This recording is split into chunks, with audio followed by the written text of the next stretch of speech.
आज आषाढी एकादशी आहे आणि आषाढी एकादशीच्या निमित्तानं लाखो वारकरी बांधव हे पंढरपूरला जाताना पंढरपूरमध्ये जाऊन विठुरायाचं दर्शन घेताना आपल्याला पाहायला मिळतात। मात्र पुण्यामध्ये सुद्धा हिंगणे खुर्द परिसरामध्ये विठ्ठलवाडी या ठिकाणी प्रतिपंढरपूर आहे, ज्या प्रतिपंढरपूरचा इतिहास नेमका काय आहे, कारण या ठिकाणी सुद्धा लाखो भाविक भक्त जे आहेत पुण्यासह संपूर्ण आजूबाजूच्या परिसरातून आणि जिल्हाभरातून या ठिकाणी येतात आणि साक्षात पंढरपूरला दर्शन घेतल्याचा अनुभव या ठिकाणी घेताना आपल्याला पाहायला मिळतात। नेमका या मंदिराचा इतिहास काय आहे हेच आपण जाणून घेणार आहोत आणि हा इतिहास सांगण्यासाठी आपल्यासोबत माजी आमदार आणि या मंदिराचे मुख्य विश्वस्त विठ्ठल तथा कुमारभाऊ गोसावी आहे।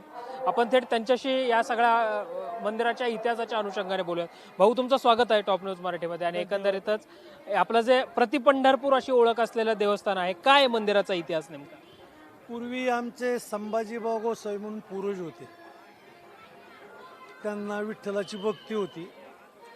त्यांना साक्षात्कार झाला, तू येऊ नको माझ्याकडे, मीच तुझ्याकडे येतो, आणि खून सांगितली तुझ्या शेतामध्ये इथे मला शोध, आणि त्यावेळेस मूर्ती स्थापन केली। पहिलं मंदिर आमच्या बंगल्याच्या पाठीमागं होतं, सीती होती त्यावेळेस, आणि नंतर माझ्या माहितीप्रमाणे हे जे अलीकडचा भाग आहे मंदिराचे 2 पार्ट आहेत, तसे 3 पार्ट आहेत।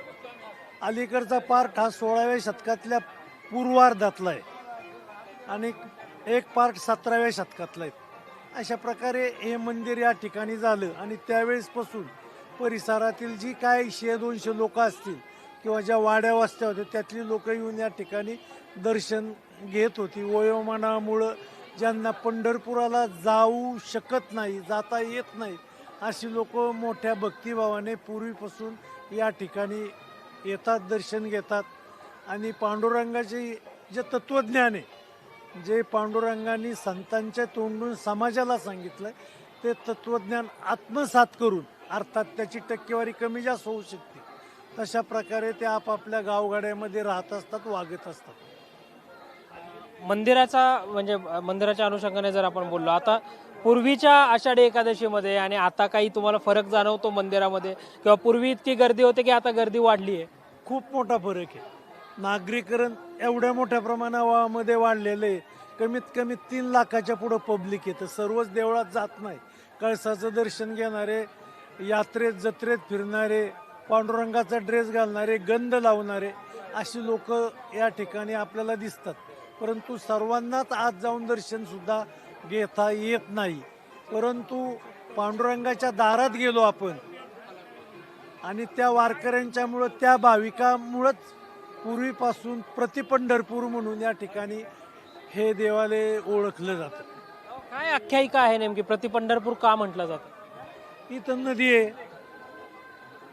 नदीच्या कडेला मंदिर आहे, पुंडलिकाचं मंदिर आहे, गोमुख आहे, त्याला पाणी असतं, आणि नामदेव पायरी केलेली आहे अलीकडच्या काळात, गरुड खांब आहे, आणि अशा प्रकारे एक भौगोलिक रचना असल्यामुळे या ठिकाणी प्रतिपंढरपूर म्हणून म्हटलं जातं।